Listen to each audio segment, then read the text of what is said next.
කරන්නට යෙදෙන්නේ සිය ආදරණීය පියාණන්ට පින්පෙත් අනුමෝදන් කිරීම සහ සුජීවත්ව වාසය කරන සැමට නිදුක් නිරෝගී චිරජීවනය ප්‍රාර්ථනා කිරීමේ අරමුණු ඇතිව බණ්ඩාරගම පානදුර පාරේ අංක 66 දරණ ස්ථානයේ පදිංචි වාද්දුවගේ චිත්‍රාල් කරුණාසේන සහ සුරංගනී පෙරේරා යන අය විසින් අද දවසේ ලක්හඬ සිත නිවන බුදුබණ සුමధుර ධර්මානුශාසනාව සඳහා අපි ඊ타මත්ම ගෞරවයෙන් ඇරයුම් කොට මේ ධර්ම මණ්ඩපයේ වෙත වැඩම කරපා ගන්නට යෙදුනේ කොළඹ 10 සුධර්මාරාම විහාරවාසී ශාස්ත්‍රපති රාජකීය පඬිත ත්‍රිපිටක ධර්මවේදී හසලක සීලවිමල ස්වාමීන් වහන්සේ අපේ හාමුදුරුවනේ ඔබ වහන්සේව ඊ타මත්ම ගෞරවයෙන් පිළිගනිමින් සදහැ සිතින් ඇරයුම් කරනවා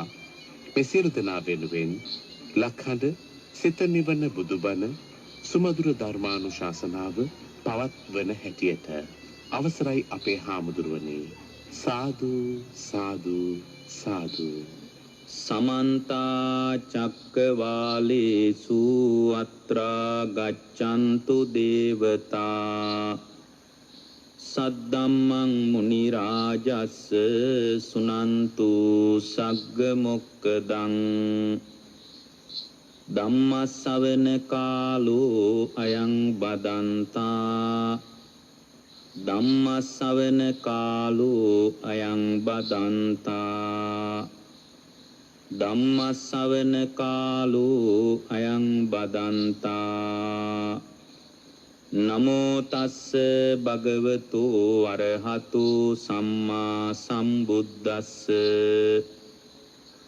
නමෝ තස්ස භගවතු අරහතු සම්මා සම්බුද්දස්ස නමෝ තස්ස භගවතු අරහතු සම්මා සම්බුද්දස්ස සෝතේහි ධම්මේහි චිත්තං පටිවාපේති සෝතේහි ධම්මේහි චිත්තං පටිවාපෙත්වා අමතාය ධාතුයා චිත්තං උපසංහරති ඒතං සන්තං ඒතං පනීතං යදිදං සබ්බ සංකාර සමතෝ සබ්බෝ පදිපටි නිස්සග්ගෝ තණ්හක්කයෝ විරාගෝ නිරෝධෝ නිබ්බානං තී. ඒ අපගේ ශාස්ත්‍රු වූ සම්මා සම්බුදුරජාණන් වහන්සේට අප හැම දිනාගේම নমස්කාරය වේවා. සුපින්වත්නි, අදත් ඔබ ඊ타ම ශ්‍රද්ධාවෙන් මේ මොහොතේ ධර්ම ශ්‍රවණය කරන්නටයි බණ අහන්නටයි බලාපොරොත්තු වන්නේ. ලක්හඬ ගුවන් විදුලිය තුලින් සිද්ධ වෙන දේශනා මාලාවේ අද රාත්‍රියේත් ඔබේ ජීවිතයට අර්ථවත් වේවි කියලා හිතන, ඔබේ ජීවිතයට වැදගත් වේවි කියලා හිතන ඊතා සොඳුරු නිවන් මඟටත් යම් උපකාරාර්ථයක් තිබෙන ඍජුව හෝ වක්‍රව සෑම බුද්ධ වාචනයකම ගැබ් වෙලා තියෙන දාර්ශනික කාරණය නිබ්බාන කියන ස්වභාවයයි. අද දේශනාවත් අපි ඍජුව හෝ වක්‍රව ඊට උපකාරාර්ථයක් සැපේන විදිහට දේශනා කරන්නට කල්පනා කරනවා. තම තමාගේ ජීවිතේ ධර්මයෙන් පෝෂණය වේවා කියන අදිෂ්ඨානයේ සහිතව අපි අදත් මේ දේශනාව ආරම්භ කරනවා. පින්වත්නි, ආධ්‍යාත්මිකව සුරක්ෂිත කරගන්න ශ්‍රාවකයෙකුට භාවිත හිතක් ගොඩනගා ගන්න මිනිස්සෙකුට ඒ භාවිත හිතකට උපකාර වන නානා පරියායින් සම්බුද්ධ දේශනාව බුදුරජාණන් වහන්සේ ඒ පුද්ගලයන්ට සාපේක්ෂව විවිධ තැන්වලදී එකම විමුක්තිය නම් වූ නිවන ඉලක්ක වන ආකාරයට ඒ පුද්ගලයාට වඩාත් සංවේදී වන ආකාරයට දේශනා කරනවා. සමහර විට ඒ දේශනාව කුඹුර ගැන කතාවක් වෙන්න පුළුවන්.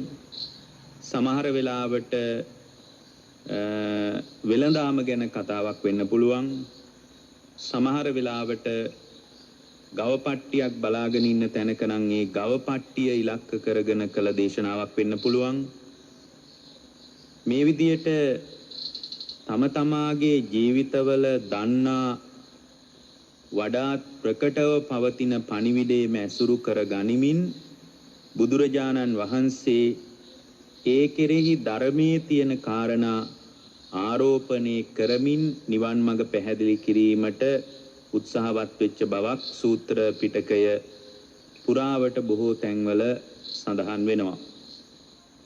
ගවපට්ටියක් ඉන්න මිනිස්සෙක් ළඟදී ඒ ගවයන් පිළිබඳවම පැහැදිලි කරමින් ඊතා සොඳුරු දහම් කොටාසයක් විවෘත කරනවා. මේ බුද්ධ ශාසනයේ හරියට ගවපට්ටියක් පාලනය කරන ගොපල්ලෙක් වගේ මෙන්න මේ ආකෘතියට Tamanගේ ගුණධර්ම හදා ගන්න අවශ්‍යයි වගේ තැනකින්. ඒතර මේ කාරණාවලින් අපට ප්‍රකට වෙන දෙයක් තියෙනවා. ඒ ප්‍රකට වෙන දේ තමයි පින්වත්නි තම තමාගේ ජීවිතවල තියෙන කියවීමටම මේ ධර්මයක් සම්මිශ්‍රණය කරගන්න පුළුවන් කියන කාරණේ. ඒ Taman දන්න දෙයට ධර්මයක් මිශ්‍ර කරගෙන බලන්න සෑම වෘත්තියක් තුලම සෑම ජීවන චර්යාවක් තුලම සෑම ක්‍රියාකාරකමක් තුලම දක්ෂ ශ්‍රාවකයෙකුට නිවන සම්බන්ධ පණිවිඩය හොයාගන්න පුළුවන්. අදක්ෂ ශ්‍රාවකෙක් නම් නිවන සම්බන්ධ පණිවිඩේ ප්‍රකටව Tamanගේ අභියස මුණ ගැහිලා තිබුණත් එයාට නිවන සම්බන්ධව පණිවිඩය ප්‍රකට වෙන්නේ නැති වෙන්නත් පුළුවන්. ඒක හරියට බුදුරජාණන් වහන්සේ වදාරනවා අසත්පුරුෂයාට ධර්මයේ පිළිබඳ Tamanගේ ජීවිතයේ ගවේෂණයක් නැති ශ්‍රාවකයෙකුට ධර්ම පරිශ්‍රණයක් Tamanගේ ජීවිතයේ ගොඩනැගිච්ච නැති මිනිස්සෙකුට ධර්මය Tamanගේ තුරුලේ තිබ්බත් ඒක ගැළපිලා යන්නේ නැහැ කියලා.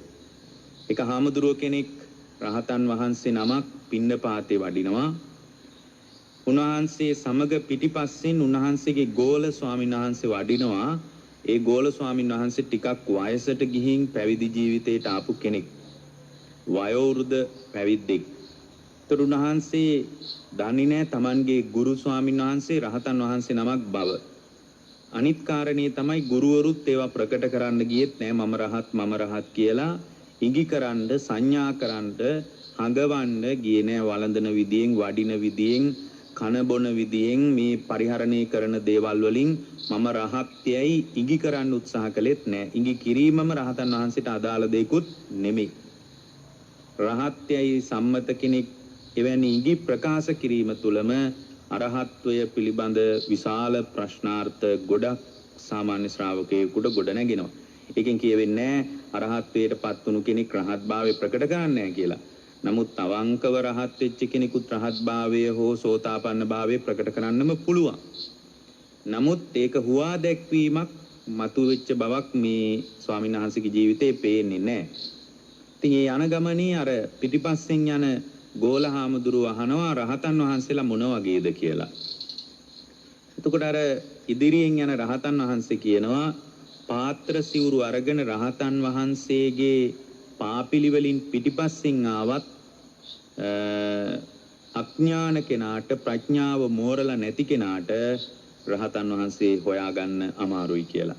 ඒකෙන් අපිට තේරෙනවා රහතන් වහන්සේ සමග පාපිලිවලින් වැඩියත් උන්වහන්සේ විදියට සිවුරු පොරවගෙන හිටියත් පාත්‍රයේ අතේ තියාගෙන හිටියත් අරහත්වය වගේ ඊතා සොඳුරු තත්වයක් Tamanගේ ජීවිතයට අනුබද්ධ කරගන්නට Tamanගේ ජීවිතේ දියුණු කරගන්නට Tamanගේ ජීවිතය තුළ කෙලෙසුන්ගේ නිදහස් වීමට තමා තුළම ගොඩනැගිය යුතු ඉහළ විදර්ශනා ඥානයක් තියෙන්න ඕන. ඒක සාංශාරික වශයෙන්ුත් පෝෂණය වෙලා තියෙන්න ඕන. හොඳයි, අතිරේක කාරණා වලට වඩා අපේ මූලික දේශනා ගණනාවකට දිගුවක් හදාගන්න තරමේ විශාල කියවීමක්. ඒ කොහොම වුණත් අපි ඔබට මේ දේශනාව උපකාර වේවි කියලා හිතාගෙන ඔබට මෙහි ධර්ම කාරණා කීපයක් හෝ දේශනාව තුලින් ප්‍රකට කරන්න උත්සාහ කරනවා. ඒ භාග්‍යවතුන් වහන්සේගේ සොඳුරු බුද්ධ වචනේ අන්තර්ගත වෙච්ච ඉතා සුන්දර පරයයක් මේ විවෘත වෙන්නේ. මේ දේශනාව තියෙන්නේ පින්වත්නි මජ්ක්‍ධිම නිකායේ. මජ්ක්‍ධිම නිකායේ තියෙනවා මජ්ක්‍ධිම පඤ්ඤාසකේ කියලා. මජ්ක්‍ධිම පඤ්ඤාසකේ තියෙනවා මහා මාළුක්‍ය පුත්ත සූත්‍රය කියලා දීර්ඝ දේශනාවක්. නමුත් මේ දේශනාවම අපට පැහැදිලි කරන්න අමාරුයි. නමුත් මේ දේශනාවේ තියෙන ඉතා වැදගත් දහම් කොටස කීපයක් ඔබට පැහැදිලි කරන්න අපි උත්සාහ කරනවා. කාල වේලාව අනුව මුළු දේශනාවෙම අන්තර්ගතේ වුණත් සමහර විට මේ දේශනාව තුලින් ප්‍රකට වෙන්නත් පුළුවන්. පින්වත්නි, මේ දේශනාව කරන කාලේ අපගේ බුදුරජාණන් වහන්සේ වැඩ සිටියේ සවැත් නුවර ජේතවනාරාමයේ. සවැත් නුවර ජේතවනාරාමේ බුදුරජාණන් වහන්සේ වැඩ ඉන්නකොට උන්වහන්සේ භික්ෂු සංඝයා ඇමතුවා. ධාරේතනෝ තුම්හි භික්කවේ මයා දේශිතානි පංචවෝරම් භාගිකානි සංයෝජනානීති. පින්වත් මහණෙනි, මම විසින් ඔබලාට පංචවෝරම් භාගික සංයෝජන දේශනා කරලා තියෙනවා නේද? එතකොට අර ස්වාමීන් වහන්සේලා එහෙමයි කිව්වා. දැන් ඔබ දන්නවා මේ ඕරම් භාගික සංයෝජන තමයි සාමාන්‍යයෙන් අසුරුතවත් පෘථග්ජන භාවයේ තුල ඉන්න ශ්‍රාවකෙක් මුලින්ම දුරු කරගන්න අවශ්‍ය වෙන්නේ. එතකොට මේ ඕරම් භාගික සංයෝජන දුරු කරගන්නේ නැතුව කවුරු හරි කෙනෙක් කියනවා නම් මම බණ ටිකක් අහලා රහත් වෙන්න හිතාගෙන ඉන්නේ, මම ටිකක් භාවනා කරලා රහත් වෙන්න හිතාගෙන ඉන්නේ, ඒ නිසා අපි බණ අහන්නේ නැහැ, අපි භාවනා විතරයි කරන්නේ. තවත් කෙනෙක් කියන්න පුළුවන් අපි හොඳට බණ අහනවා, අපිට ඔය පන්සල් යෑම වත් පිළිවෙත් කරන ඒවා සංඝයා ඇසුරු කරන ඒවා අපිට වැඩක් නැහැ. අපි ඒ නිසා බණ විතරක් අහගෙන අපේ ජීවිතේ ගොඩනගා ගන්න හදනවා කියලා තව කෙනෙක් කියන්නත් පුළුවන්. නමුත් මේ ඕරම්භාගික සංයෝජන දුරු කර ගැනීමේ පටිපාටියට අපේ ආචාර ධර්මවලත් ධර්මයේ පෙන්වන බණ භාවනාවලත් ධර්මයේ ප්‍රායෝගිකව භාවිතා කිරීමත් සීලාදී ගුණ ධර්ම දියුණු කර ගැනීමත් හිත හදා ගැනීමත් ආජීවයේ පාරිශුද්ධියට පත් කර ගැනීමත් වීරිය තුල අප්‍රමාදී වීමත් ඒ වගේම කුසල ධර්මයක් උපද්දවා ගැනීම පිණිසත් උපන් කුසලයේ දියුණු කර ගැනීම පිණිසත් අප්‍රමාදී වීමත් මේ ආදී විවිධාකාර පැතිවලින් ඊට උපකාරයක් හදා ගන්න ඕන. එකම පැත්තකින් ගුණ ධර්ම ටිකක් දියුණු කර ගැනීම තුල නිවන වගේ සොඳුරු අත්දැකීමකට සම්පූර්ණයෙන් ජීවිතේ නිවා ගැනීමකට යම් ශ්‍රාවකෙක් අවතීර්ණ වෙනවා කියනවා නම් ඒ කියන කතාවේම තියෙන්නේ බරපතල දෘෂ්ටිගත වීමක්. ඒ නිසා විවිධ පැතිවලින් බලලා ගුණධර්ම දියුණු කරගන්නට බුද්ධ ශ්‍රාවකෙක් කල්පනා කරන්න ඕන. දැන් බලන්න බුදුරජාණන් වහන්සේ අහනවා ධාරේතනෝ තුම්මේ භික්කවේ මයා දේශිතානි පංචෝරම් භාගිකානි සංයෝජනානි. පින්වත් මහණෙනි, මම ඔබලාට ඕරම් භාගික සංයෝජන මතක් කරලා තියෙනවා නේද කියලා ඇහුවා. දැන් මේක හැම බුද්ධ ශ්‍රාවකයෙකුටම අද දවසේ වැදගත් වෙයි. ඒවං බුද්ධෝ ආයස්මා මාළුක්‍ය පුත්තෝ භගවන්තං ඒතදවෝච. අන්න ඒ වෙලාවේ මෙතන හිටියා මාළුක්‍ය පුත්ත කියලා හාමුදුරුව කෙනෙක්. ඒ මාළුක්‍ය පුත්ත හාමුදුරුව නැගිට්ටා. සමහර අය ටිකක් උනන්දුයිනේ ටිකක් උත්තර දෙන්න එහෙම කැමති පිරිසක් ඉන්නකොට අපිට පේනවා සමාජයේ තුල උනත් වඩා උනන්දුවක් තියෙනවා සමහර දේවල් වලට උත්තර සපයන්න. දැන් පන්තියක උනත් එහෙමයි. සමහර අය ටිකක් ඉක්මනින් උත්තර සපයන්න කැමතියි. ඒකට ඒ කැමැත්ත ASCII පේනවා සමහර විට තමන්ගේ කුසලතාවයේ ප්‍රකට කරන්න වෙන්නත් පුළුවන්. නමුත් කෝකටත් මේ මාළුක්‍ය පුත්ත හාමුදුරුව ඉක්මනට මෙතන නැගිට්ටා. නැගිටලා කිව්වා අහංකෝ බන්තේ ධාරේමි භගවතා දේශිතානි පංචෝරම් භාගිකානි සංයෝජනානි. එහෙමයි ස්වාමීනි, පංචෝරම් භාගික සංයෝජන භාග්‍යවතුන් වහන්සේ දේශනා කළ බවට අපට මතකයි කිව්වා. මට නම් මතකයි කිව්වා. මෙතන තියෙන්නේ පින්වත්නි අහංකෝ බන්තේ දාරේමි. ස්වාමීනි මට නම් මතකයි. අපිට මතකයි කියලා නෙමෙයි කියන්නේ. මට නම් මතකයි. සමහරවිට වටපිට බලලම කියන්න ඇති. මේ අත්තන්ට නම් කොහොමද දන්නේ? මට නම් මතකයි වගේ අදහසකුත් තියෙන්න ඇති. ඒ වෙලාවේ භාග්‍යවතුන් වහන්සේට මේ ස්වාමින් වහන්සේ මතක් කරනවා උන්වහන්සේ මතක තියාගෙන ඉන්න හැටියටම ඕරම්භාගික සංයෝජන කොහොමද මතක තියාගෙන ඉන්නේ? යතා කතම් පනතුම් මාළුක්‍ය පුත්ත දාරේසි මයා දේශිතානි පංචෝරම්භාගිකානි සංයෝජනානි. බුදුරජාණන් වහන්සේ විමසුවා පින්වත් මාළුක්‍ය පුත්ත කොහොමද ඔබ සංයෝජන මතක තබාගෙන ඉන්නේ කියලා ඊට පස්සේ විමසලා තියෙනවා.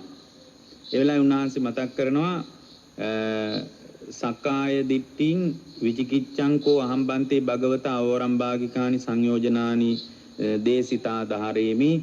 මේ විදියට අර සක්කාය දිට්ඨිය විචිකිච්ඡා සීලබ්බත පරාමාස කාමරාග පටිග මෙන්න මේ පහ අපි මතක තියාගෙන ඉන්නේ කියලා මතක් කළා. සක්කාය දිට්ඨිය බුදුරජාණන් වහන්සේ වදාලා කියලා මට මතකයි. විචිකිච්ඡාව බුදුරජාණන් වහන්සේ දේශනා කළා කියලා මතකයි. ඒ වගේම ඔබ වහන්සේ සීලබ්බත පරාමාසය කියලා ඕරම්භාගික සංයෝජනයක් දේශනා කළා කියලා මතකයි. ඒ වගේම ස්වාමීනි ඔබ වහන්සේ කාමරාග කියලා කොටසක් දේශනා කළා කියලා මතකයි. පටිගය කියලා කොටසක් දේශනා කළා කියලා මතකයි කියලා කිව්වා. ඒ වෙලාවේ බුදුරජාණන් වහන්සේ වදාරනවා කස්සකෝ නාමතුං මාළුක්‍ය පුත්ත මයා එවං පංචබෝරම්භාගිකානි සංයෝජනානි දේශිතානි ධාරේසි. පින්වත් මාළුක්‍ය පුත්ත මං ඔය විදිහට කවදාද ඕරම්භාගික සංයෝජන කාට දේශනා කළා කියලාද ඔබ මතක තියාගෙන ඉන්නේ කියලා ඇහුවා. අහන විදිහෙන්ම භාග්‍යවතුන් වහන්සේගේ දේශනාවෙන්ම පේනවා පොඩ්ඩක් මේ මාළුක්‍ය පුත්ත ස්වාමින් වහන්සේ අහපු විදිය අවුල් කරගෙන පාටයි. හැබැයි අපෙන් ඔය කතාව ඇහුවත් අපි කියන්නෙත් ඔය වගේ එකක් තමයි. අපෙන් කෙලින්ම ඔය විදියට ඇහුවොත් අපි කෙලින්ම ඔය වගේ කතාවක් තමයි කියන්නේ. ඊට පස්සේ භාග්‍යවතුන් වහන්සේ මතක් කරනවා මේ උන්වහන්සේ පහළ වුණු යුගය ඔබ දන්නවනේ. ආජීවකයෝද පරිබ්‍රාජකයෝද නිගණ්ඨයෝද ජටිලයෝද මේ ආදී විශාල පිරිසක් පහළ වෙලා ඉන්න යුගයකයි බුදුරජාණන් වහන්සේ පහළ වුණේ. එතකොට ඔවුන් බුදුරජාණන් වහන්සේට හැමදාම චෝදනාමුකයෙන් කතා කරන්න බලාගෙන හිටිය බවකුත් පේන්න තියෙනවා. සමහර අය නම් බොහෝම ප්‍රසාදයෙන් බුදුරජාණන් වහන්සේට කතා කරලා තියෙනවා. නමුත් සමහර උදවිය ගර්හා කරන්නම බලාගෙන හිටිය කොතනද ශ්‍රමණ ගෞතමයන්ට වරදින්නේ? කොතනද වරදින්නේ කියලා වඩාත් සෙවිල්ලෙන් හිටපු බවකුත් සඳහන් වෙනවා. දැන් මෙතන බුදුරජාණන් වහන්සේ මතක් කරනවා මාළුක්‍ය පුත්ත මං ඔය විදියට කවදා දේශනා කළා කියලාද කාට දේශනා කළා කියලාද මේ ඔයා මතක තියාගෙන ඉන්නේ කියලා ඇහුවා. ඊට පස්සේ බුදුරජාණන් වහන්සේ මතක් කළා නනු මාළුක්‍ය පුත්ත අඤ්ඤතිත්‍යා පරිබ්‍රාජකා ඉමිනා තරුණූපමේන උපාරම්භේන උපාරම්භිස්සanti. ඔය වගේ කතාවක් කොහොම කිව්වොත් මේ අන්‍ය තීර්ථක පිරිවැජියෝ ලදරු උපමාවෙන් නිඳා කරයි. නිඳා වචන කියයි ලදරු උපමාවෙන්. කොහොමද ලදරු උපමාවෙන් නිඳා කරන්නේ? එතකොට මේ කාරණේ පැහැදිලි වෙනවා. ලදරු උපමාවෙන් කියන්නේ දැන් එහෙමනම් මේ පුංචි දරුවෙකුට පවතින සක්කාය දිට්ඨිය මොකද්ද? පුංචි දරුවෙකුට පවතින විචිකිච්ඡාව මොකද්ද? උපන් දරුවෙකුට ඇවිද ගන්න බැරුව උඩ බලාගෙන ඉන්න දරුවෙකුට දැන් මේ පංචෝරම්භාගික සංයෝජන ධර්මයන් පවතිනවා නම් කෝ ප්‍රකටව පවතින පුංචි දරුවෙක්ගේ කොහෙද ප්‍රකටව පවතින්නේ කොතනද තියෙන්නේ වගේ ලදරු උපමාවෙන් පුංචි දරුවෙන්ගේ උපමාවෙන් අන්‍ය තීර්ථක පරිබ්‍රාජකයෝ චෝදනා කරන්න බැරි නෑ. ඒකයි මේ භාග්‍යතුන් වහන්සේ වදාරන්නේ.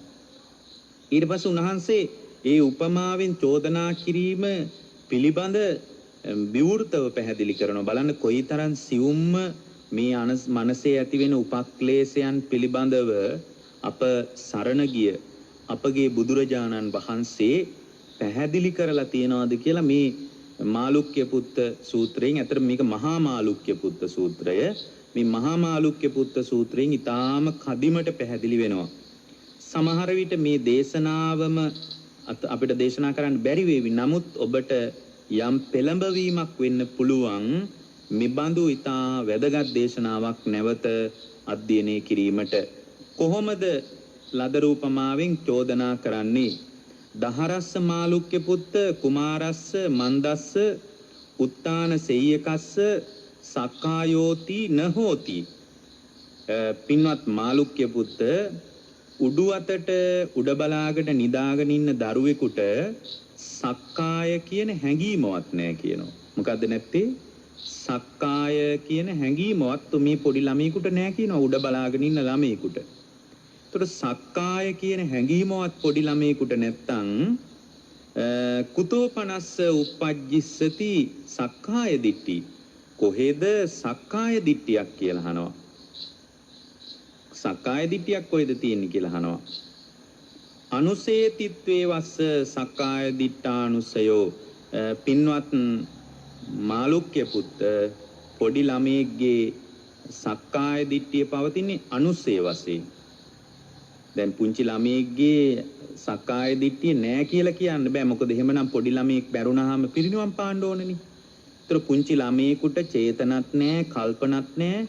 නමුත් පොඩි ළමයෙක් නැවත අපි කියනවනේ මේ ජීවිතේ කරන දේවල් බලපානවාය. ඔය කර්මයේ සහ ආසන්න කර්ම, ආචින්න කර්ම, කටත්තා කර්ම, මේ ආදී කර්මී නානා ප්‍රභේදයන් කතා කර කර මරණාසන්න මොහොතේ අත්දැකීම් පරාසය පිළිබඳ විවිධ දේශනාවලදී අපි දේශනා කරලා තියෙනවා. ඒත් දැන් පුංචි ළමයෙකුට උඩ බලාගෙන ඉන්න, උඩු අතට නිදාගෙන ඉන්න ළමයෙකුට පින්වත්නි එහෙම කිසි හැඟීමක් නැහැ. ඒ වගේ ළමයෙකුට සක්කාය කියන හැඟීමවත් නැහැ. ඒතර සක්කාය කියන හැඟීමවත් නැත්තම් මාළුක්‍ය පුත කොහෙද සක්කාය දිට්ඨියක් උපදින්නේ කියලා අහනවා. එතකොට මේ ළමයා තුල සක්කාය දිට්ඨිය පවතින්නේ ප්‍රකට නොවි පින්වත්නි. අභ්‍යන්තරයේ පවතින අනුසේ ධර්මයක් විදියට පවතිනවා. හැබැයි ස්වභාවයෙන්ම පින්වත්නි අමුතුවෙන් සක්කාය දිට්ඨිය හොවන්න දෙයක් නැහැ. සක්කාය දිට්ඨිය ඔබන්න දෙයක්වත් නැහැ. යම් වෙලාවක Taman කැළඹුණොත් එයා තුල සක්කාය දිට්ඨිය මතුවලා එනවා. මේ මම මගේ ආත්මය වගේ හැඟීම මතුවේවි එනවා. ඒක අමුතුවෙන් ඇනලා කියලා දෙන්න දෙයක් නැහැ. ඒකට හේතුව තමයි ස්වභාවයෙන්ම සාංශාරික වශයෙන් පුද්ගලයාගේ හිත අනුසේ වශයෙන් පවතින සාංශාරිකව පෝෂණය වෙච්ච අනුසේ ධර්මයන් පවතිනවා. ඒක තරුණ වියටපත් වෙනකොට, වැඩි වියටපත් වෙනකොට ඒ ශරීරේ මෝරගෙන එනකොට ඒ මෝරණ පුද්ගලයා තුල සක්කාය දිට්ඨිය පින්වත්නි ඇති වෙනවා. ඒක අමුතුවෙන් ඇඟිල්ලෙන් එන ඇති කරන්න දෙයක් නැහැ. දැන් ඒක ඔබට හොඳටම තේරෙවි. දැන් පුංචි ළමයෙකුට පුංචිම කාලේ ප්‍රතිවිරුද්ධ කෙනෙක්, අපි තුමු ගැහණු ළමයෙක් නම් පිරිමි ළමයෙක් දකින්නකොට, පිරිමි ළමයෙක් නම් ගැහණු ළමයෙක් දකින්නකොට පුංචි කාලේ රාගයක් ඇති වෙනවද? ඇති වෙන්නේ නැහැ. හැබැයි වැඩි වියටපත් වෙනකොට Taman ළඟට ගැහණු ළමෙක් නම් පිරිමි ළමෙක් ආවොත්, පිරිමි ළමෙක් නම් ගැහණු ළමෙක් ආවොත් ඒ හැඟීම් ඇවිස්සෙන්න බැරිද? පුළුවන්. ඒක පොඩි කාලේ අම්මා කියලා දීලාද? දැන් ඔයා මේ විදියට රාගය අවුස්ස ගන්න ඕන, මේ විදියට ද්වේෂය අවුස්ස ගන්න ඕන, මේක කියලා දෙන්න ඕනද? පන්තියේ උගන්වන්න ඕනද? නෑ. ස්වභාවයෙන්ම අනුසේ වශයෙන් පින්වත්නි ධාතුවක් විදියට පවතිනවා. ඔකට ධර්මයේ පැහැදිලි වෙන්නේ කාම ධාතුව කියලා. කාම ධාතුව නිසා පින්වත්නි යා තුල කාම සංකල්පනා ඇති වෙනවා. කාම ධාතුව නිසා කාම සංඥා ඇති වෙනවා. කාම සංඥා ඇති වෙනකොට කාම සංකල්පනා ඇති වෙනවා. කාම සංකල්පනා ඇති වෙනකොට කාම ඡන්දය ඇති වෙනවා. කාම ඡන්දය ඇති වෙනකොට පින්වත්නි කාම පරිදාහයක් ඇති වෙනවා. කියන්නේ කාම දැවිල්ලක් හට ගන්නවා. කාම දැවිල්ලක් නිසා කාම පරිේශන, කාම සෙවිල්ලක් හට ගන්නවා.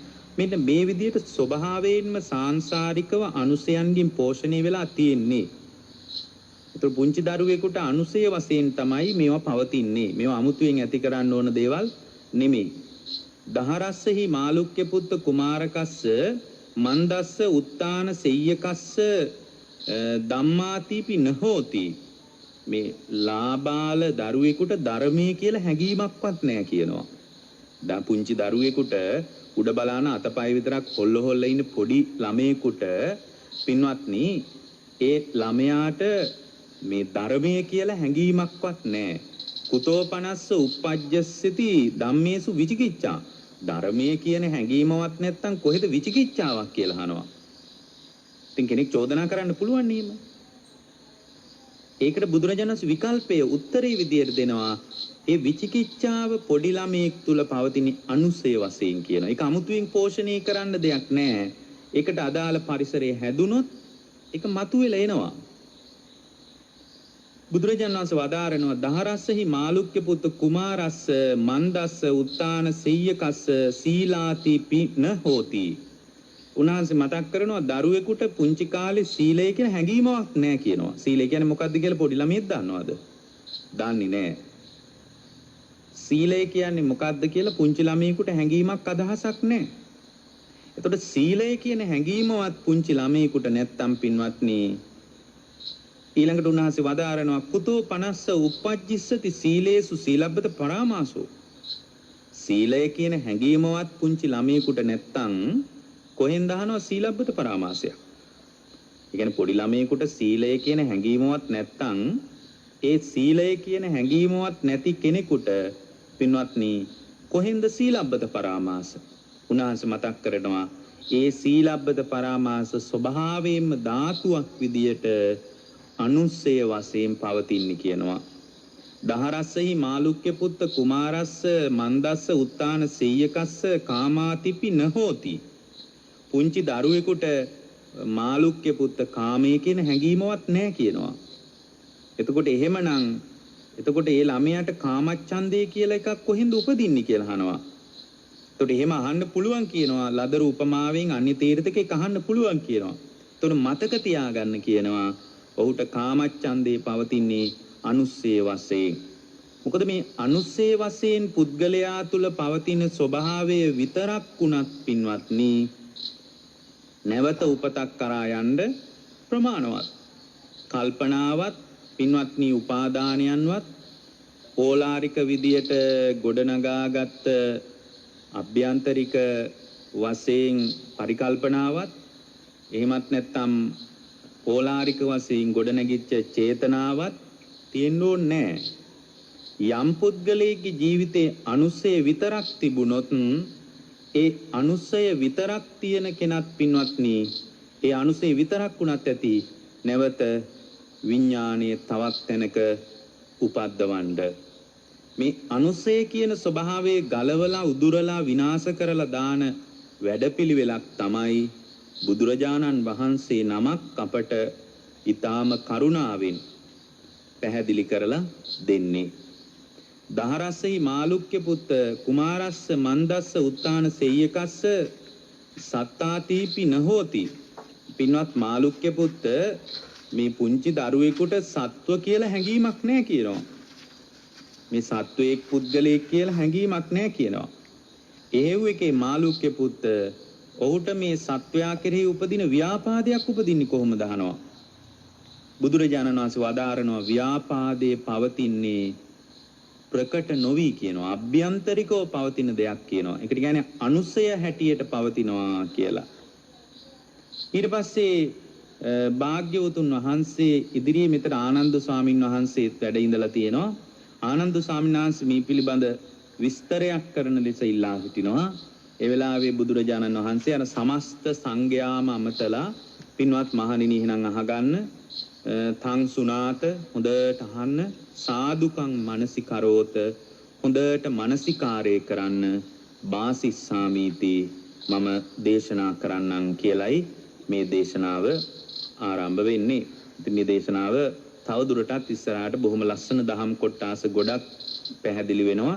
නමුත් මේ දේශනා සමහර දැන් ගම්බීර බවකුත් තියෙනවා. නමුත් ඒ සියලු දහම් කොටස් අපේ ජීවිතයට උපකාරයක්.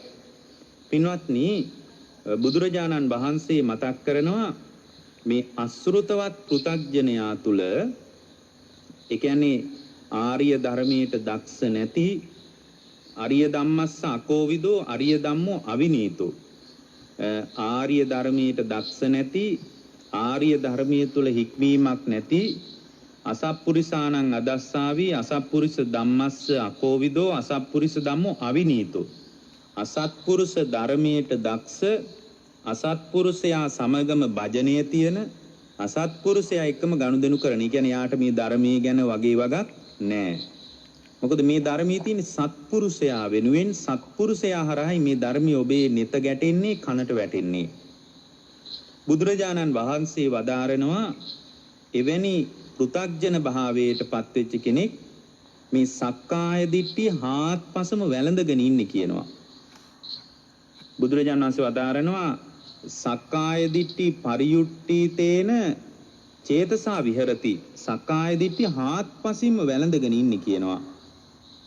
සක්කාය දිට්ඨි පරේතේන උන්වහන්සේ මතක් නැති සත්පුරුෂ ධර්මයට දක්ෂ නැති අසෘතවත් පෘථග්ජනයා. එතකොට මේ සක්කාය දිට්ඨිය හාත්පසින් වැළඳගෙන ඉන්නවා. සක්කාය දිට්ඨිය කියන්නේ මොකද්ද? සක්කාය දිට්ඨිය කියලා කියන්නේ මේ මම කියන හැඟීම වැඩියෙන් මතුවෙනවා. මගේ කියන හැඟීම මතුවෙලා එනවා. මගේ ආත්මය මගේ කියන ගතිය මතුවෙලා එනවා. මෙන්න මේ මගේ කියන ගතිය විනෝත්නි තණ්හාවට බර වචනයක්. ඒ මගේ කියන ස්වභාවය ඇත්තටම 20 ආකාරයක සක්කාය දිට්ඨියක් ධර්මයේ සඳහන් වෙන්නේ. මේ කාරණේම අපිට ඒක පැහැදිලි වෙනවා. දැන් මේ සක්කාය දිට්ඨියට ආත්පසින්ම වැළඳගෙන ඉන්නවලු. සක්කාය දිට්ඨියට යට වෙච්ච සිතින් වාසය කරනවලු. එතකොට ඔහුගේ උපන් සක්කාය දිට්ඨියෙන් ඔහුට නිදහස් වීමක් නැහැ කියනවා. දැන් මේ අවබෝධයේ කරා යන බුද්ධ ශ්‍රාවකයෙක්ගේ වැඩපිළිවෙලයි පැහැදිලි කරන්නේ. ටිකක් ගැඹුරු වෙන්නත් පුළුවන්. නමුත් මෙබඳු දේශනාවක් අපට ඉතා වැදගත් වෙනවා. සක්කාය දිට්ඨිය හාත්පසින් වැළඳගෙන සක්කාය දිට්ඨියට යට වෙච්ච සිතින් වාසය කරනවා. උපන් සක්කාය දිට්ඨියෙන් නිදහස් වීමක් ගැන ඒ අයුරින් දන්නේ නැහැ කියනවා. යාට ධර්මයක් නැහැනේ. ධර්මයක් නැති කෙනෙකුට මේ වචන ගැනවත් අදහසක් නැහැ. එතකොට මේ පුද්ගලයා තුල සක්කාය දිට්ඨිය Tamanගේ ජීවිතයේ දැඩිව පිහිටනවා කියනවා. සක්කාය දිට්ඨිය දැඩිව පිහිටනවා කියනවා. බැහැර නොවි පවතිනවා කියනවා. ඔන්න ඕකට තමයි කියනවා ඕරම්භාගික පළමු සංයෝජනය කියලා කියන්නේ. ඒකට ඒක දුරු කරගන්න ඕන එකක්. ඊට පස්සේ මේ කාරණා පහම පැහැදිලි කරනවා. විචිකිච්ඡාව හාත්පසින් වැළඳගෙන ඉන්නවා. විචිකිච්ඡාවට යට වෙච්ච සිතින් වාසය කරනවා. විචිකිච්ඡාවෙන් නිදහස් වීමක් නැහැ කියනවා.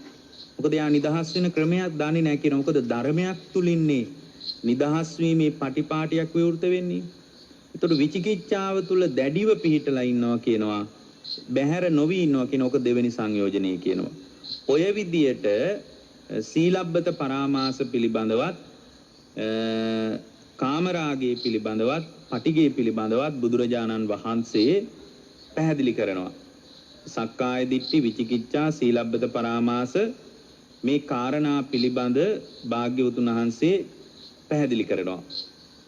ඊට පස්සේ බුදුරජාණන් වහන්සේ ආනන්ද හාමුදුරුවන්ට මතක් කරනවා පින්වත් ආනන්ද ආර්ය ධර්මයට දක්ෂ ආර්ය ධර්මයේ තුල හික්මිච්ච සත්පුරුෂයන් දැකීමට දක්ෂ සත්පුරුෂ ධර්මයට දක්ෂ ශ්‍රුතවත් ආර්ය ශ්‍රාවකයෙක් ඉන්නවා කියනවා. සක්කාය දිට්ඨිය ඔහු හාත්පස වැළඳගෙන නැහැ කියනවා. ඔහු මේ සියලු දේවල් මම වශයෙන් දකින්නේ නැහැ කියනවා. මගේ වශයෙන් දකින්නේ නැහැ කියනවා.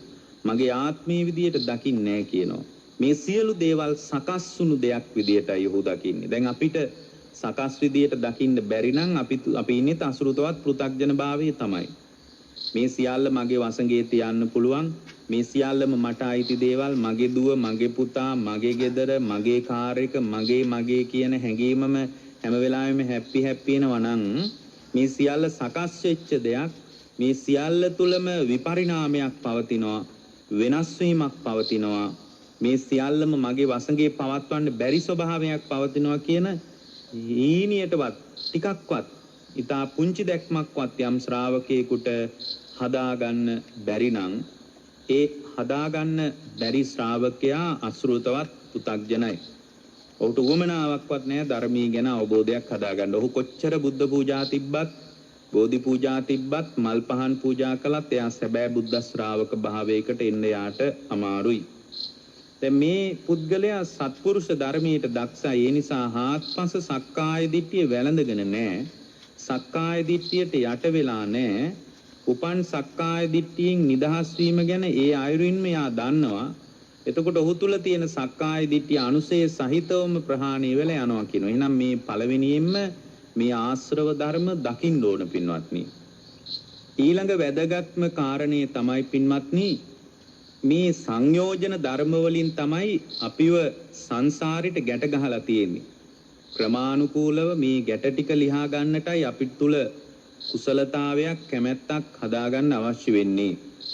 භාග්‍යවතුන් වහන්සේ වදාරනවා බොහොම ලස්සන කාරණයක්.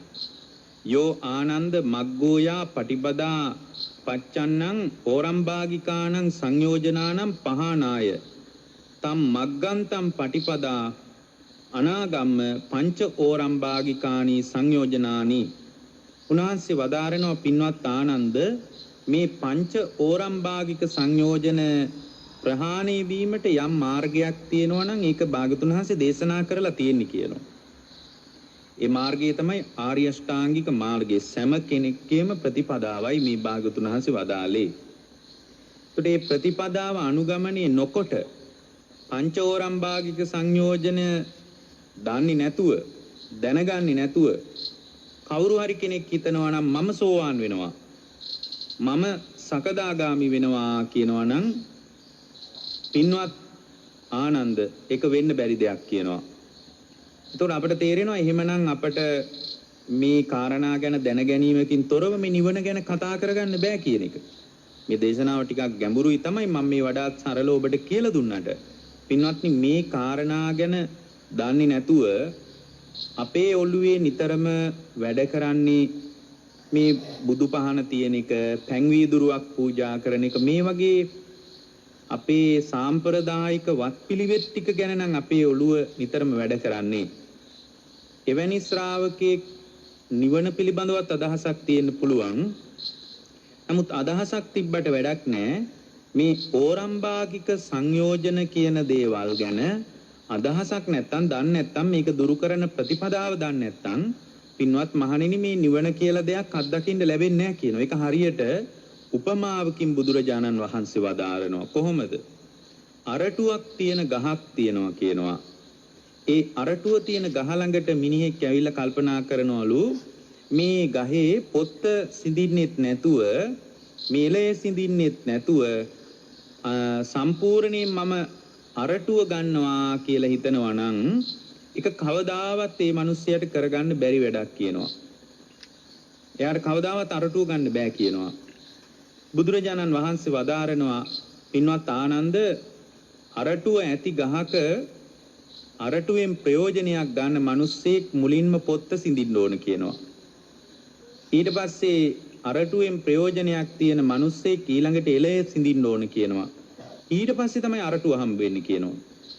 ඒ නිසා ආනන්ද මේ ඕරම්භාගික සංයෝජන බුද්ධ ශ්‍රාවකේ පළවෙනියෙන් දැනගන්න ඕන කියනවා. මොකද දැන් සෝතාපන්න වෙන ශ්‍රාවකයෙක්ගේ සක්කාය දිට්ඨියයි විචිකිච්ඡාවයි සීලබ්බත පරාමාසයයි තුන තමයි ගැලවිලා යන්නේ.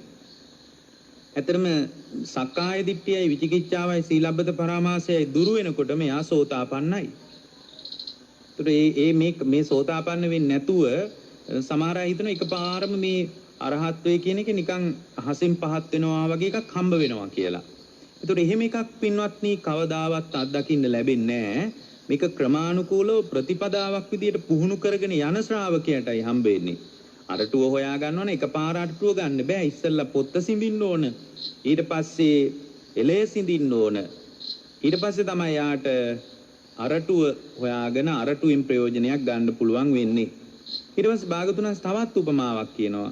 මේ ගංගා නම් නදිය පිරීලා ඉතිරිලා ඉවුර හරහා දෙගොඩ තලා ගලනවා කියනවා. වේගයෙන් ජලය ගලාගෙන යනවලු. එතකොට මේ කවුඩන්ට පුළුවන්ලු පින්වත්නි ඉවුරේ ඉඳලා වතුර බොන්න පුළුවන්ලු.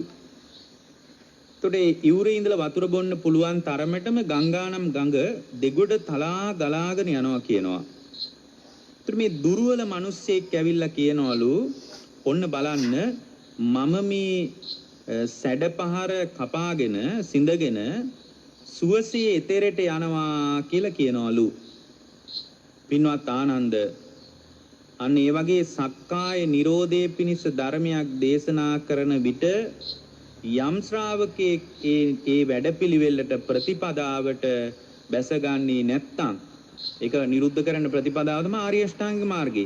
දැන් මේ එක විදියකින් කියන්නේ ආර්ය අෂ්ටාංගික මාර්ගය පුහුණු කරන්නේ නැතුව කවුරු හරි ශ්‍රාවකෙක් කියනවා නම් මම මේ වැඩේ කරගන්නවා කියලා ඒක කරන්න බෑ කියන එකයි මේ කියන්නේ.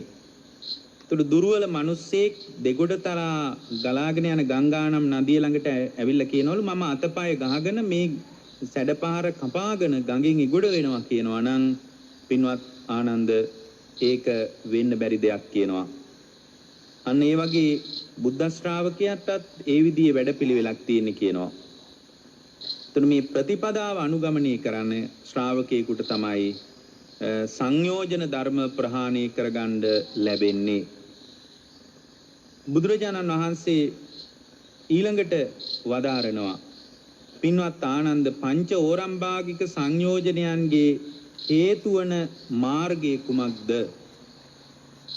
බුදුරජාණන් වහන්සේ වදාරනවා කාමයන්ගෙන් බැහැර වෙලා අකුසල් ධර්මයන්ගෙන් බැහැර වෙලා කායික පීඩාවන් සංසිඳුවා ගැනීමෙන් කාමයන්ගෙන් වෙන් වෙලා අකුසල් ධර්මයන්ගෙන් වෙන් වෙලා විතර්ක සහිත විචාර සහිත විවේකයෙන් හටගත් ප්‍රීති සුඛය ඇති ප්‍රථම ධානය උපදවාගෙන වාසය කරනවා නම් ඒ ප්‍රථම ධානයේ තුල ඒ ඉන්න ශ්‍රාවකයාට රූපයට ආйти යම් දෙයක් තියනවද විඳීමට ආйти යම් දෙයක් තියනවද සංඥාවට ආйти යම් දෙයක් තියනවද සංකාරයට ආйти යම් දෙයක් තියනවද විඥාණයට ආйти යම් දෙයක් තියනවද ඒ ධර්මයන්ම අනිත්‍ය වශයෙන් දුක් වශයෙන් රෝගයක් වශයෙන් gaduwak වශයෙන් හුලක් වශයෙන් දුකක් වශයෙන් ආබාධයක් වශයෙන් තමන්ට ආйти නොවුණු දෙයක් වශයෙන් විනාශ වන දෙයක් වශයෙන් ශූන්‍ය දෙයක් වශයෙන් අනාත්ම දෙයක් වශයෙන් දකිනකොට ඒ දකින ශ්‍රාවකයා තුලයි සංයෝජන ප්‍රහාණය වෙන්නේ කියනවා. හරිම ඉලක්කගතයි.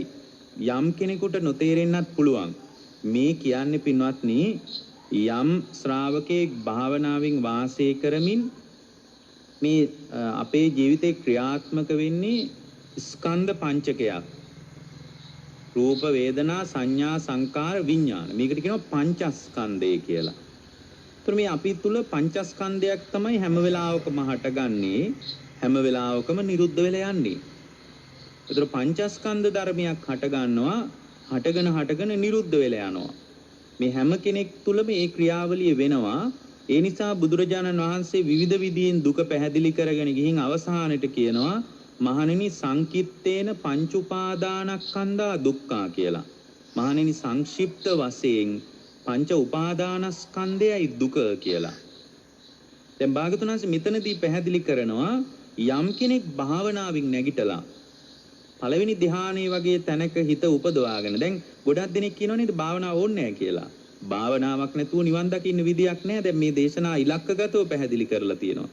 ඒ භාවනාවෙන් වාඩි වෙච්ච ශ්‍රාවකයා රූපේ පිළිබඳ ඒ කියන්නේ තමන්ගේ මේ රූපය ගැන විඳීම් පිළිබඳ ඒ කියන්නේ තමන් විඳින වේදනාව ගැන සැප වේදනා දුක් වේදනා අදුක්කම සුඛ වේදනා ඊට පස්සේ සංඥා ගැන අඳුන ගන්න දේවල් රූප සංඥා ශබ්ද සංඥා ගන්ධ සංඥා රස සංඥා පොට්ටබ්බ සංඥා ධම්ම සංඥා වශයෙන් අපි මේ ලෝකේ අඳුන ගන්නවා හැම වෙලාවකම මේ ටිකයි වෙන්නේ පින්වත්නි ඊට පස්සේ රූප වේදනා සංඥා සංකාර ඒ අඳුනගත්ත දේවල් වලට අනුව විඳීමට අනුව හිතේ සිතුවිලි ජනිත වෙනවා. ඒවට කියනවා සංකාර කියලා.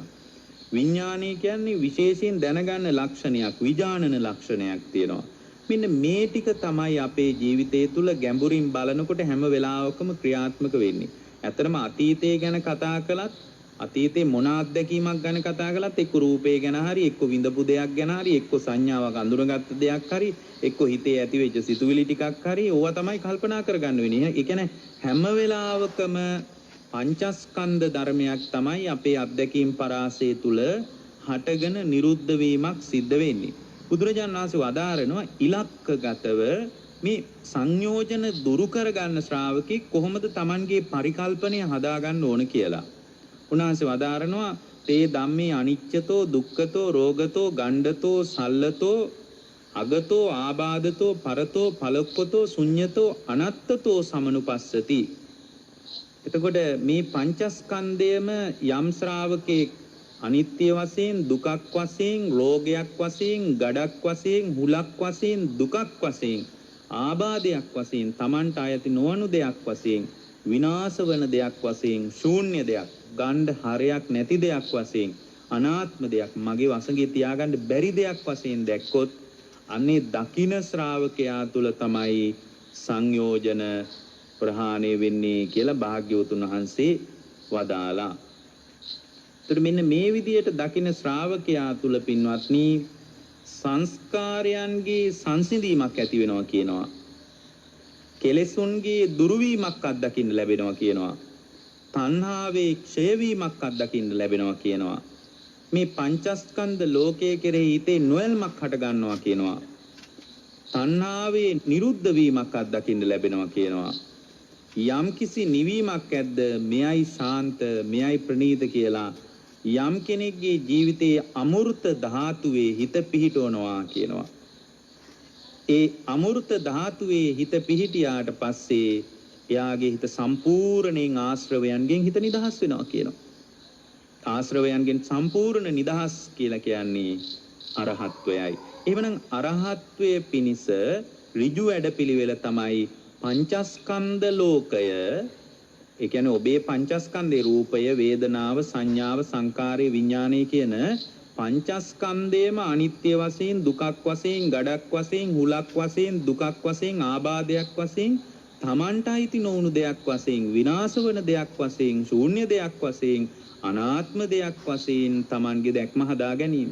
අනේ දැක්ම තුල තමයි පින්වත්නි මේ පුද්ගලයාගේ ජීවිතය තුල සංස්කාරයන්ගේ සිඳීමක් ඇති වෙලා සියලු කෙලෙසුන්ගේ උපදීන්ගේ දුරුවීමක් ඇති වෙලා ශාන්ත වූ ප්‍රණීත වූ අමෘත ධාතුවේ හිත පිහිටනවා කියනවා. ඒ අමෘත ධාතුවේ හිත පිහිටුවාගෙන ඉන්න ශ්‍රාවකයාගේ ආශ්‍රවයන්ගේ සම්පූර්ණ ක්ෂය වීමක් දකින්න ලැබෙනවා කියනවා. ඊට පස්සේ භාග්‍යවතුන් වහන්සේ වදාරනවා පින්වත්නි බැරි වෙලා හරි යාට මේ විදියට දකින්නකොට කොහොම දකින්නකොටද රූප වේදනා සංඥා සංකාර විඥාන කියන පංචස්කන්ධ ලෝකයේම මේ අපි කියපු විදියට මෙබඳු කල්පනාවක් හදාගත්ත ශ්‍රාවකෙක් බැරි වෙලා හරි යාගේ ජීවිතේ අමෘත ධාතුවේ සම්පූර්ණ කෙලෙසුන්ගේ නිදහස් වීමක් දැකින්න ලැබුණ නැත්නම් ඇත්තටම නිවන කියන්නේ මේ පංචස්කන්ධ ලෝකයෙන් නිදහස් වෙන එකටයි. එහෙම නැතු වෙන නිවන කියලා දෙයක් ධර්මයේ පැහැදිලි වෙන්නේ නැහැ. පංචස්කන්ධ ලෝකයෙන් නිදහස් වෙන එකට තමයි විමුක්තිය කියලා කියන්නේ.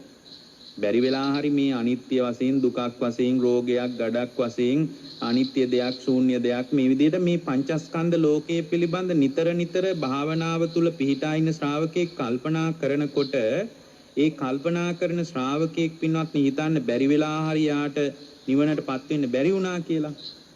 ආශ්‍රවයන් සෙවුන් නැත්තම් මොනවා වේද?